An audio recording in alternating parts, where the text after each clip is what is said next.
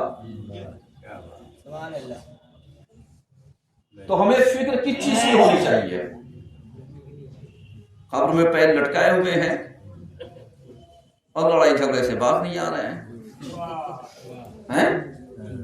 اللہ کو یاد کرو، اللہ کے بندو، کم سے کم اللہ کو تھوڑا سا یاد کر لو کہ سب کو پلٹ کر کے جانا ہے۔ کوئی لکھا کر کے نہیں لایا کہ میں 80 سال جیوں گا، میں 90 سال جیوں گا، میں 100 سال جیوں گا، کوئی گارنٹی نہیں ہے کسی کی،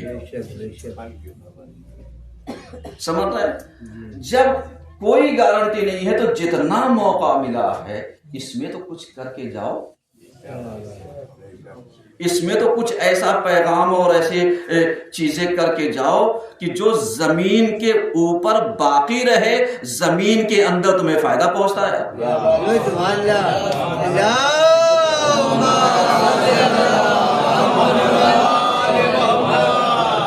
کچھ ایسا تو کر کے جاؤ۔ اور دیکھیے نوابین نے کتنا اچھا کام کیا، وہ چلے گئے، زمین کے اوپر ان کے محل باقی ہیں، چاہے وہ امام بارگاہ کی صورت میں ہو، چاہے وہ مساجد کی صورت میں ہو یا دیگر چیزوں میں۔ تو جب تک امام بارگاہیں یوز ہو رہی، جب تک مسجدیں یوز ہو رہی، ثواب اندر پہنچ رہا ہے نہیں پہنچ رہا ہے؟ کس نے دیا؟ کربلا نے۔ اور آج ہم بچپنے سے لے کر کے بڑھاپے تک کربلا سنتے چلے آئے، لیکن ابھی تک کربلا کے کاف کو نہیں سمجھا، ابھی تک کربلا کے رے کو نہیں سمجھا، ابھی تک کربلا کی بے کو نہیں سمجھا، ابھی تک کربلا کے لام کو نہیں سمجھا، کربلا کے الف کو نہیں سمجھا۔ اور اس کے بعد دعویٰ یہ ہے ہم تو پورے متقی ہیں، پرہیزگار ہیں، ایماندار ہیں، فلاں ہیں۔ یہ تو قبر میں جانے کے بعد پتہ چلے گا کون کتنا بڑا والا ہے۔ ایک سال بات تو پڑھیے کم سے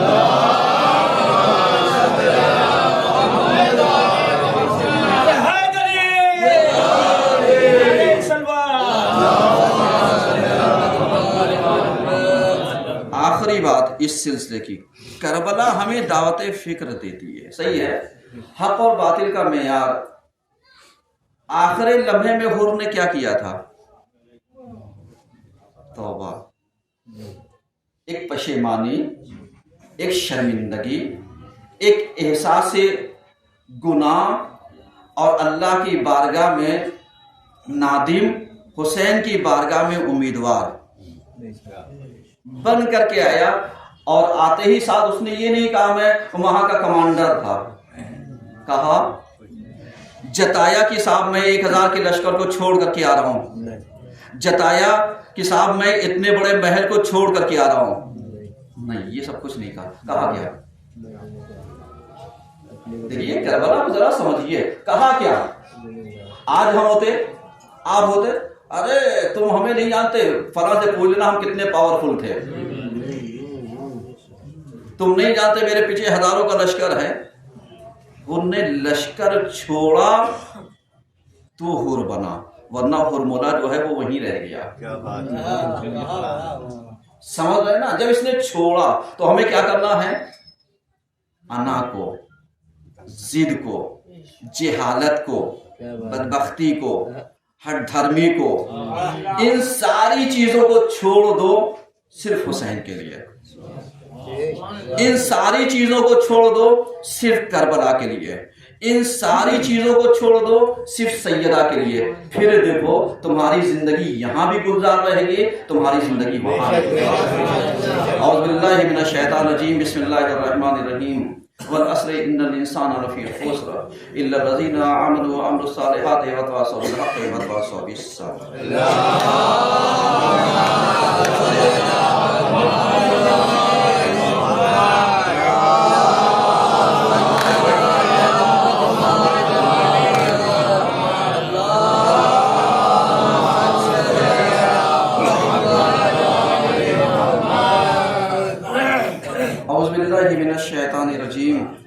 بسم اللہ الرحمن الرحیم، الحمدللہ رب العالمین، الصلاة والسلام علی اشرف الانبیاء والمرسلین، اما بعد فقد قال رسول اللہ صلی اللہ علیہ وآلہ وسلم ان الحسین مصباح الہدی وسفینۃ النجاۃ۔ صلی اللہ علیہ وسلم۔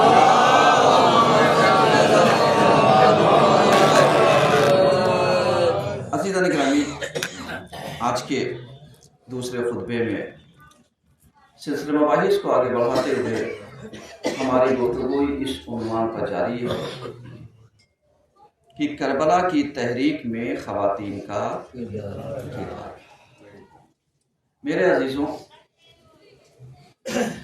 ہم نے بار بار اس بات کو عرض کیا کہ خاتون کو بھی آپ کمتر نہ سمجھیے۔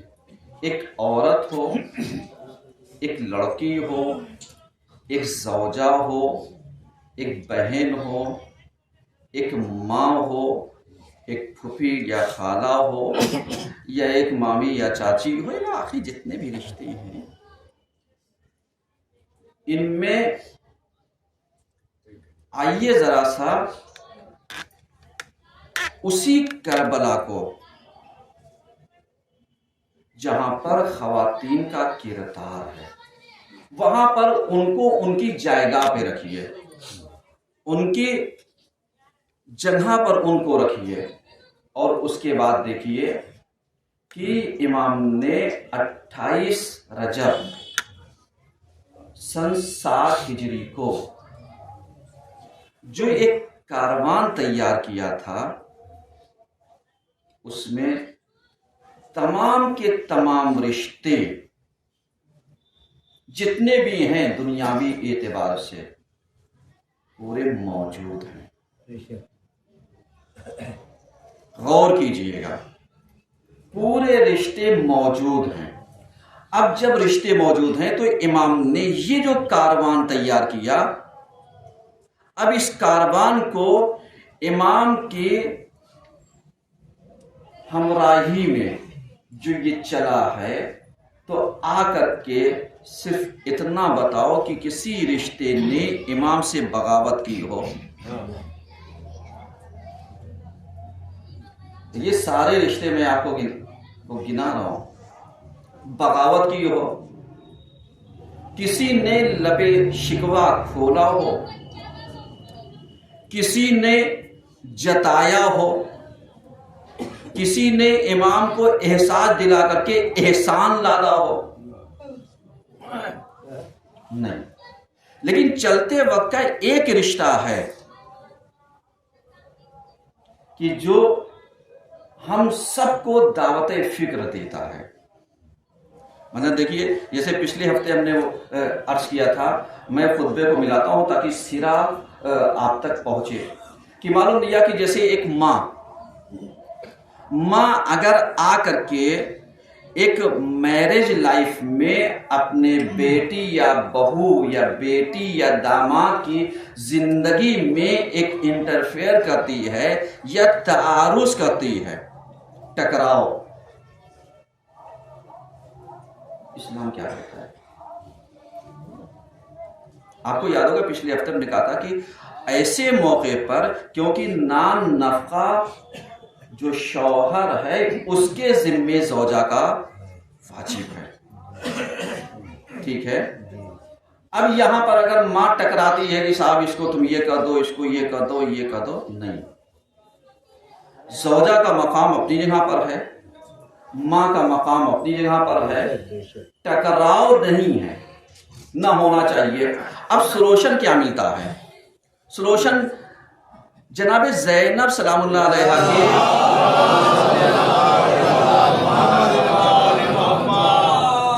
حیات طیبہ کا ایک گوشہ میں نکالتا ہوں کہ جس میں جناب عبداللہ سے شادی کے موقع پر جناب زینب نے شرط رکھی تھی۔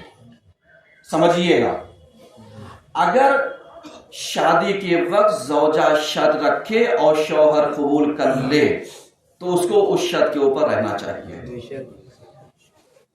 میری بات سمجھیے گا، کیونکہ میں تحلیل کر رہا ہوں، ہو سکتا ہے بہت ساروں کے نظریات سے اختلاف ہو، لیکن چونکہ اسلام کی چیزیں ہیں، دین کی چیزیں ہیں، سیرت کی چیزیں ہیں، تو میں لا کر کے رکھ رہا ہوں، دعوت فکر دے رہا ہوں تاکہ یہ جو اختلافات کا پہلو پایا جاتا ہے ہمارے سماج میں، اس کو کنٹرول کیا جا سکے۔ سمجھ رہے ہیں؟ یعنی اگر زوجہ نے شرط رکھ دی اور شوہر نے قبول کر لیا تو اسے اس کو نبھانا پڑے گا. اسی طریقے سے اس کے برعکس اگر شوہر شادی کے وقت کوئی شرط رکھے اور زوجہ اس کو قبول کر لے تو اسے نبھانا پڑے گا. شادی سے پہلے ایک بات ہو رہی ہے، بعد میں تحمیل یا زبردستی کا لادنا نہیں ہے. الفاظ کا ذمہ دار ہوں میں، سمجھ رہے ہیں؟ زبردستی کا ایک برڈن اس کے اوپر لادا جائے یہ ضروری نہیں ہے. مثلا جیسے اسلام نے ایک بہترین چیز والدین کے لیے جو استعمال کیا وہ یہی کہ اپنے والدین کے ساتھ احسان کرو. احسان کا مطلب نیکیاں. یہ اردو والا احسان نہیں کہ اگر ہم نے 100 روپے نکال کے دے دیے تو کہیں ہم نے 100 روپے بھی پچھلے ہفتے تو دیے تھے، آپ کی عید کے کپڑے تو بنا دیے تھے، آپ کو یہ کھانے کے. یہ اردو والے کی بات نہیں ہو رہی ہے. میں اس لیے وضاحت کرتے چل رہا ہوں تاکہ مفہوم اور موقوف، مفہوم اور منطوق سب پہنچتا رہے. سمجھ رہے ہیں؟ یہ والا احسان نہیں. احسان عربی کا لفظ یعنی حسن، اچھائیاں. آپ ان کے ساتھ نیکیاں کرتے جائیے، بقیہ آپ اس کو گنیے نہیں.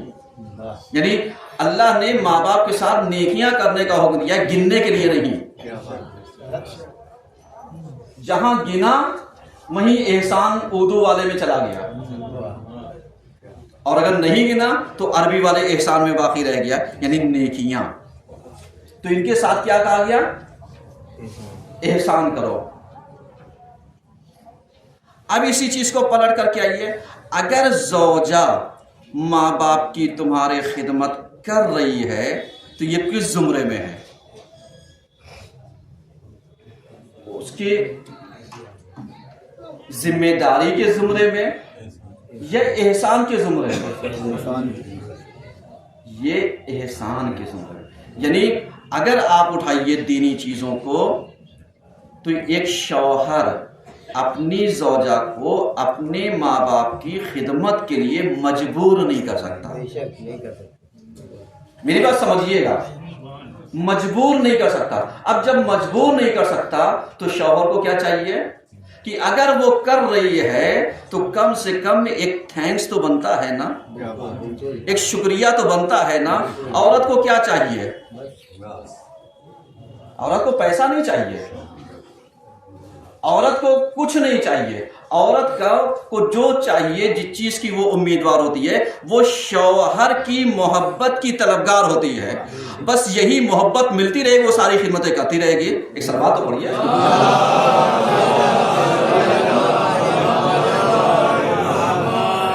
اب اگر یہاں پر کٹوتی کی تو ظاہر سی بات ہے ادھر ڈسٹربنس ہوگا.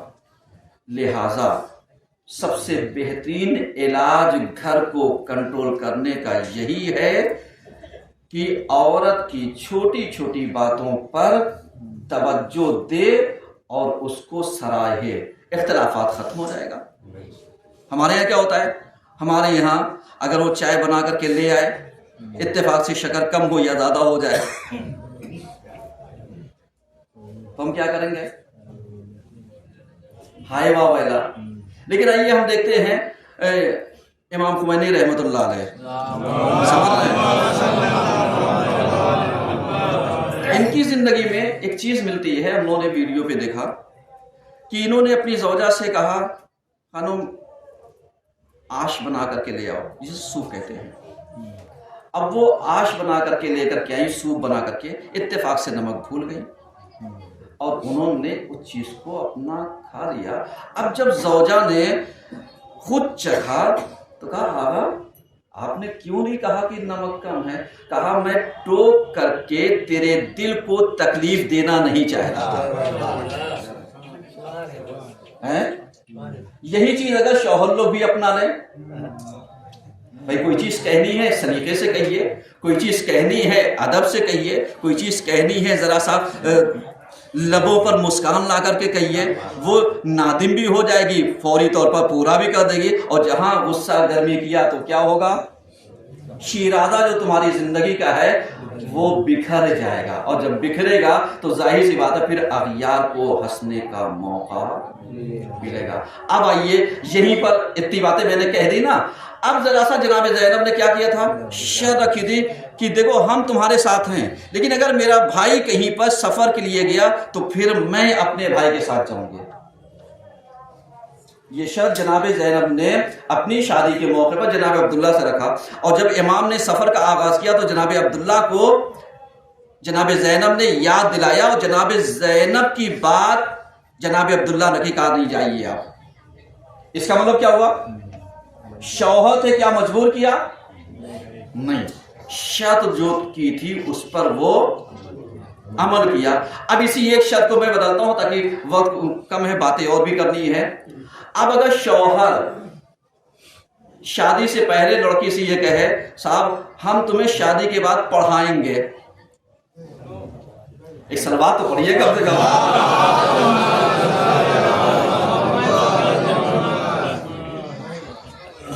بھائی دیکھیے میری بات مانیے گا ذرا سا، بہت دور تک میں باتیں کر رہا ہوں۔ اگر وہ شادی سے پہلے یہی کہے کہ صاحب آپ شادی کریے کوئی بات نہیں، ہم شادی کے بعد اس کو پڑھائیں گے، یہ کیا ہوئی؟ شرط۔ اور زوجہ کہتے ٹھیک ہے آپ پڑھائیے گا۔ اب شادی کے بعد اگر شوہر نہ پڑھائے پھر کیا ہوگا؟ یہ گنہگار ہے، کیونکہ اس نے اپنی کی ہوئی شرط، اپنا کیا ہوا وعدہ پورا نہیں کیا۔ بس اسی بات کو اگر زوجہ کل قیامت کے دن لے کر کے اللہ کی بارگاہ میں کہے کہ میں ٹھیک ہوں، میں ان سے راضی ہوں، لیکن بس ایک چیز کا خداوندہ فیصلہ کر دینا کہ میری پڑھائی انہوں نے چھوڑوائی، میری تعلیم انہوں نے چھوڑوائی، اور وعدہ کیا تھا پڑھوائیں گے، اب ان سے پوچھئے کیوں نہیں پڑھایا؟ اب یہ کہہ سکتے ہیں میری ماں راضی نہیں تھی، میرا باپ راضی نہیں تھا، ذمہ دار تم ہو یا تیری ماں یا تیرا باپ ہے۔ ایک صلوات اور پڑھیے صاحب۔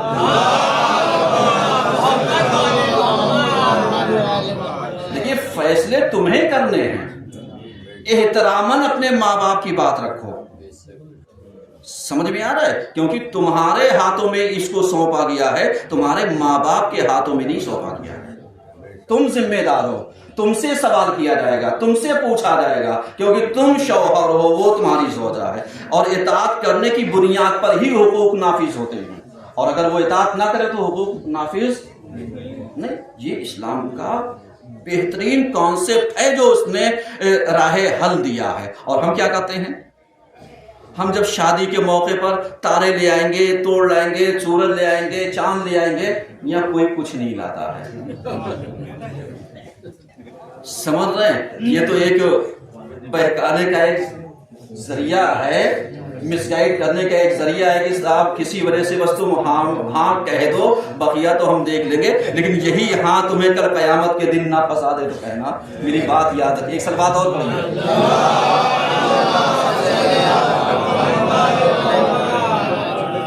اب جناب زینب نے اپنی شرط پوری کی، اور جناب عبداللہ نے کہا آپ جائیے۔ جناب عبداللہ نے کہیں منع کیا ہو، بی بی آپ جا تو رہی ہیں لیکن کوشش کیجئے گا کہ ہمیں بھلائیے گا نہیں، جیسے ہم لوگ کہتے ہیں نا فون کرتے رہیے گا، میسج کرتے رہیے گا۔ کہیں پر کچھ ملا بولا کہے؟ کیونکہ اب امام معصوم کے انڈر میں ہے۔ امام معصوم وہ ہوتا ہے کہ جس کے قبضے میں، جس کے حکم کے انڈر، یعنی ہماری جان، مال، نفس سب اس کا، وہ جو کہہ دے گا ہمیں کرنا ہے۔ یعنی نفسوں پر حاکم کا مطلب یہی ہے کہ جان میری، اختیار میرا نہیں ہے، روح میری، اختیار میرا نہیں۔ اختیار کس کا ہے؟ امام معصوم۔ وہ کہتے ہیں فدا کر دو، فدا کرنا ہے ہمیں۔ وہ کہتے ہیں اپنے آپ کو جاؤ جانثار کر دو، ہمیں جانثار کرنا ہے۔ جناب زینب امام کے اندر میں آئی تھی، لہذا یہاں پر شوہر کی اطاعت اب سمجھیے گا ان چیزوں کو۔ اب لب و لباب میں ذرا سا سمیٹتا ہوں اور گفتگو کو کہ کربلا کی تحریک میں خواتین کا کردار، خواتین کو کتنی کربلا پڑھائی ہے آپ نے؟ مجلسوں سے کربلا نہیں سیکھی جاتی، مجلسیں تو ایک ذریعہ ہے کہ نہ ہو پائے تو کم سے کم اتنا ہونا چاہیے. بھائی ایک چیز ہمارے اختیار میں نہیں، ہم مجلس نہیں کر سکتے، لیکن مجلس میں شریک تو ہو سکتے ہیں. ہم مجلس برپا تو نہیں کر سکتے ہیں، لیکن ہم جو برپا کر رہا ہے اس کے ساتھ تو ہو سکتے ہیں.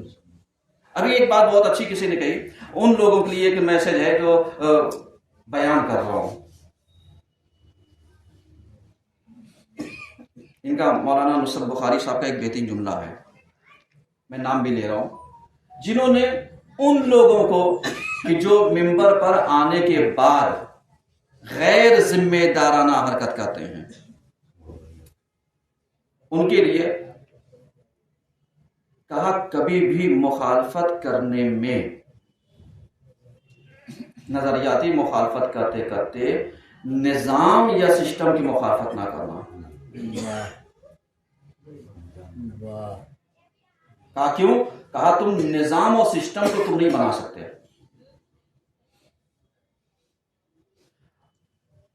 تم مخالفت کرتے کرتے شریعت کی نہ مخالفت کر بیٹھنا. یعنی معلوم لیا ہم مولویوں کی مخالفت کرتے کرتے دین کی مخالفت کرنے لگ جائیں، دینداروں کی مخالفت کرتے کرتے دین کو لا کر کے ایک کوشچن مارک کھڑا کر دے اس کے سامنے.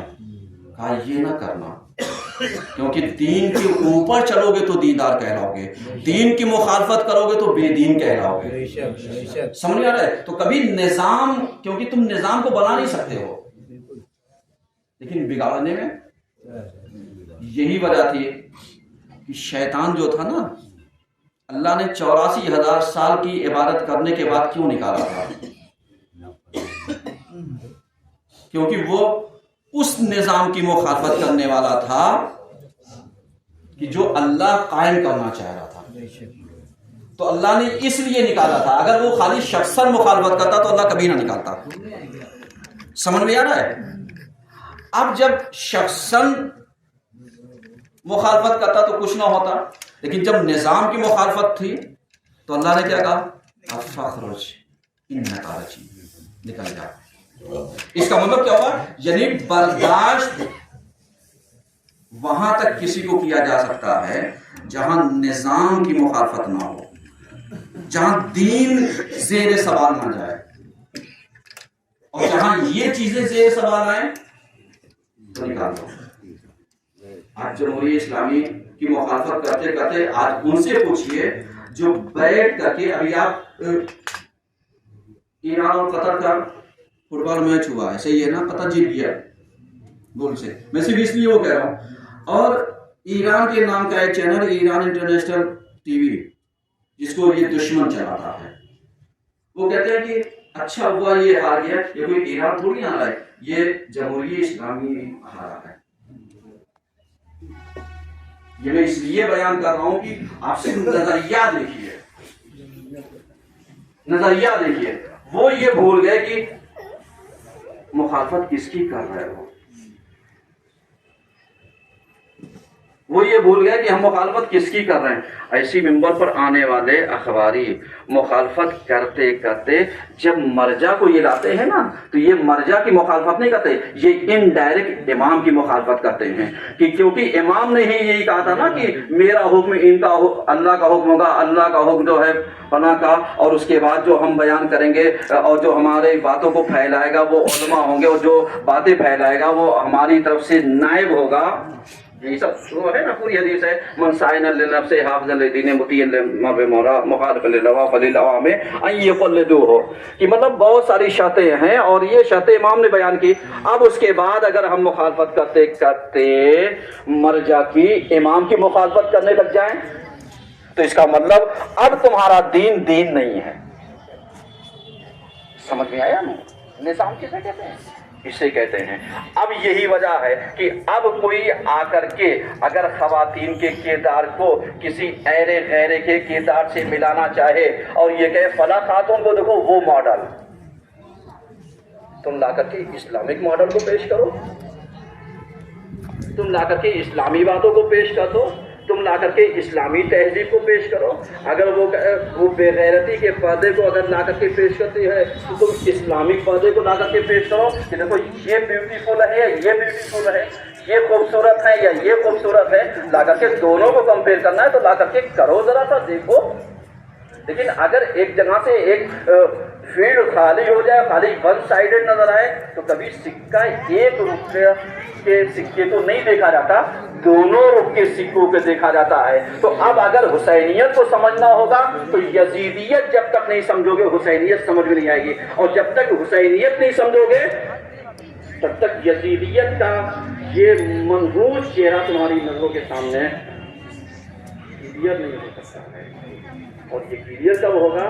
جب پہچانو گے کہ امام نے جو کہا تھا مجھ جیسا، خود جیسے کی، مجھ جیسا، تجھ جیسے کی. یعنی اس کا مطلب مروان کو بھی پہچانوا دیا، ابن زیاد کو بھی وہ کر دیا، لا کر کے شام میں بیٹھے ہوئے اس کو بھی پہچانوا دیا کہ دیکھ اپنی ٹیم کو دیکھ، اور ہمیں آ کر کے ملا تو جا کر کے اپنی ٹیم کو دیکھ لے. اس کے بعد جا کر کے دیکھ امام نے کہا مجھ جیسا، یہ نہیں کہا حسین، کہا جو میرے جیسا ہوگا، وہ تیرے نہیں تیرے جیسے کی. یعنی اس کا مطلب اگر امام صرف اس کو مخاطب کرتے تو وہ سن 61 ہجری سے لے کر کے چند سال تک رہتا، بقیہ ختم ہو جاتا. لیکن امام نے یعنی پرسن کو نہیں، پرسنالٹی کو، شخص کو نہیں، شخصیت کو جب پہچانوایا ہے تب سمجھ میں آ گیا کہ تا قیامت تم شخصیت کو پہچانے رہنا، کہ جو صحیح ہے اس کو پکڑے رہنا، جو غلط ہے اس پہ لعنت اور ملامت کرتے رہنا، کیونکہ یہی تمہاری سچائی کا راستہ ہے اور یہی تمہاری پہچان ہے. اور یہی پر اگر عمل کرتے رہو گے تو پیغمبر کی حدیث کو ملا لینا. آخری بات کہہ رہا ہوں کہ جس پہ یہی کہا تھا کہ انی تارک فیکم الثقلین کتاب اللہ و عترتی. صحیح ہے نا کہ میں تمہارے درمیان دو گراں چیزیں، ایک کتاب خدا، ایک اہل بیت اور عطرت. اب اہل بیت اور عطرت کو پہچان لو گے تو کتاب خدا سے جدا نہیں ہوگے، کتاب خدا کو پہچان لو گے تو اہل بیت اور عطرت سے جدا نہیں ہوگے. اعوذ باللہ من الشیطان الرجیم، بسم اللہ الرحمن الرحیم. ان اللہ وملائکتہ یصلون علی النبی یا ایھا الذین آمنوا صلوا علیہ وسلموا تسلیما.